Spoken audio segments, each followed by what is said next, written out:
Le 8 mars 2014, à 0h41 du matin, le vol Malaysia Airlines MH370 décolle de Kuala Lumpur avec 239 personnes à bord. Destination: Pékin. Durée prévue du vol: 5 heures et 34 minutes. Mais 39 minutes après le décollage, l'avion disparaît des radars. Complètement. Comme s'il s'était évaporé dans le ciel. 10 ans après, c'est toujours le plus grand mystère de l'aviation moderne. 239 vies disparues sans trace, des familles qui attendent encore des réponses.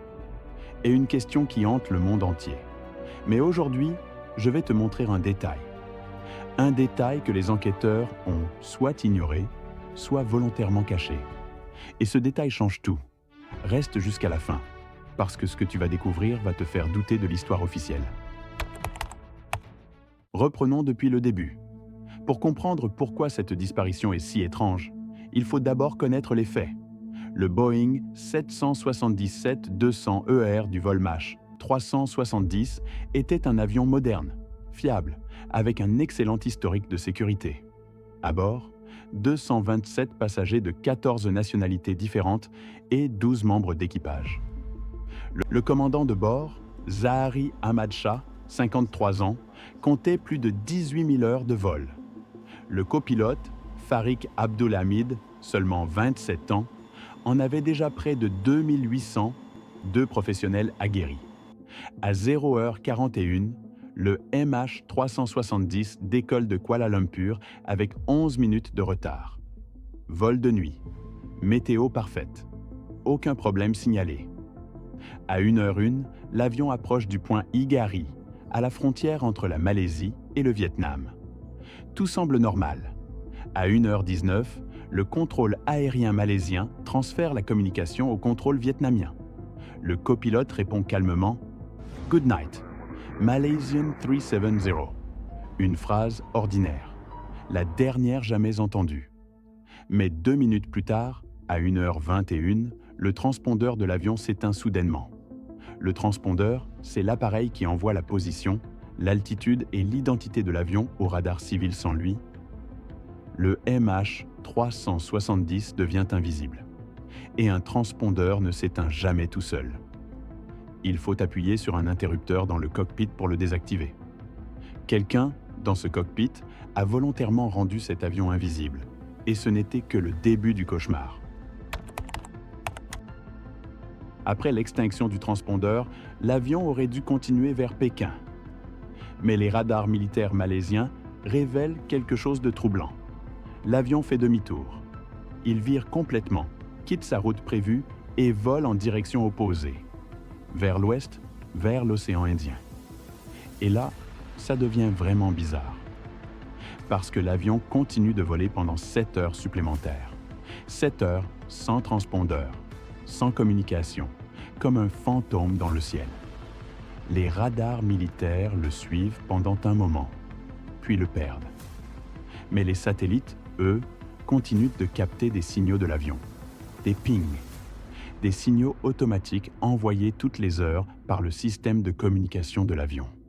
Et ces pings permettent de tracer une ligne qui montre que l'avion a volé vers le sud, au-dessus de l'océan Indien. Loin, très loin, jusqu'à ce qu'il tombe probablement à court de carburant. Mais voilà la question que tout le monde se pose. Pourquoi ? Pourquoi l'avion a-t-il fait demi-tour ? Pourquoi a-t-il volé pendant 7 heures dans la mauvaise direction ? Et surtout, qui était aux commandes ? Les théories officielles parlent d'un détournement, d'un suicide du pilote ou d'un dysfonctionnement technique. Mais aucune de ces théories n'explique tout. Et c'est là que le détail dont je vais te parler entre en jeu. En 2024, une nouvelle analyse des données satellites a révélé quelque chose que les enquêteurs n'avaient pas vu ou n'avaient pas voulu voir. Les signaux ping envoyés par l'avion ne donnent pas juste une position approximative. Ils contiennent aussi des données sur la vitesse, l'altitude et surtout les manœuvres de l'avion. Et voici le détail troublant. Dans les dernières heures de vol, l'avion a effectué plusieurs changements d'altitude et de direction.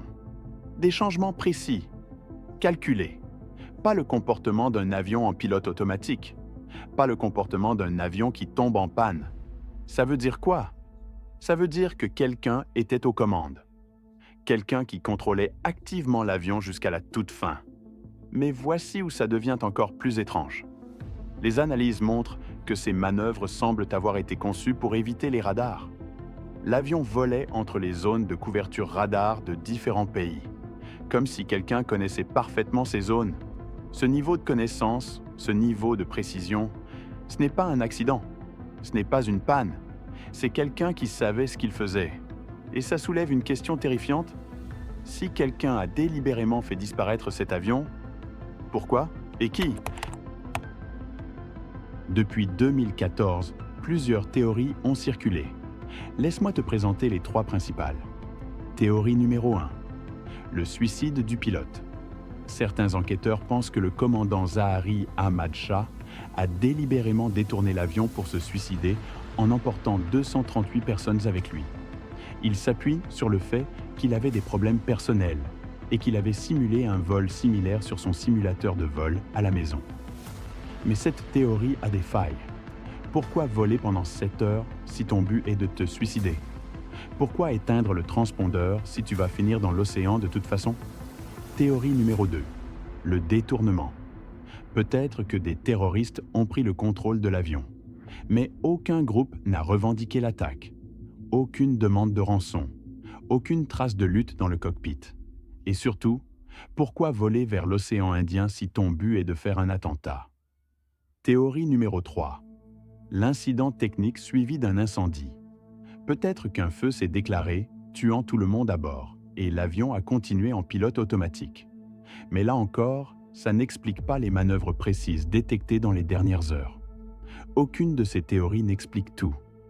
Et c'est pour ça que le mystère du vol MH370 reste entier. Entre 2015 et 2016, plusieurs débris d'avions ont été retrouvés sur des plages de l'océan Indien, à La Réunion, à Madagascar, au Mozambique.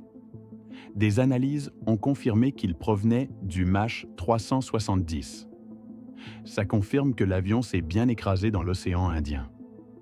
Mais l'épave principale, celle qui pourrait révéler la vérité, n'a jamais été retrouvée. Malgré des recherches sous-marines massives, couvrant 120 000 km² de fonte océanique, rien, comme si l'avion avait été avalé par l'océan.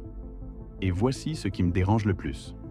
En 2018, la Malaisie a publié un rapport d'enquête de 1500 pages. 1500 pages. Et leur conclusion? Impossible de déterminer la cause réelle de la disparition. Après des années d'enquête, des millions de dollars dépensés, des centaines d'experts mobilisés, leur réponse est « on ne sait pas ». Tu y crois, toi? Moi, j'ai du mal. Alors voilà où on en est. Le vol MH370 a disparu il y a plus de 10 ans. 239 personnes ont disparu avec lui. Et malgré toutes les enquêtes, tous les moyens mis en œuvre, nous n'avons toujours pas de réponse claire. Des familles attendent encore. Des mères, des pères, des enfants qui n'ont jamais pu faire leur deuil parce qu'ils n'ont pas de corps, pas de réponse, pas de vérité. Ce que nous savons, c'est que quelqu'un était aux commandes jusqu'à la fin. Quelqu'un qui savait ce qu'il faisait. Quelqu'un qui a volontairement fait disparaître cet avion. Mais qui? Et surtout, pourquoi? C'est la question à 1 milliard de dollars. Et peut-être qu'un jour, on aura la réponse. Peut-être qu'un jour, l'épave sera retrouvée et la vérité éclatera. En attendant, le vol MH370 reste le plus grand mystère de l'aviation moderne. Une histoire qui nous rappelle que même en 2025, avec toute notre technologie, il existe encore des choses que nous ne pouvons pas expliquer. Maintenant, c'est ton tour. Dis-moi en commentaire, quelle est ta théorie? Suicide du pilote? Détournement? Ou quelque chose d'encore plus sombre? Si cette vidéo t'a captivé, mets un pouce bleu. Abonne-toi à la chaîne parce que la semaine prochaine, je vais te parler d'un autre mystère qui va te glacer le sang. En attendant, reste curieux, reste critique et surtout, reste vigilant.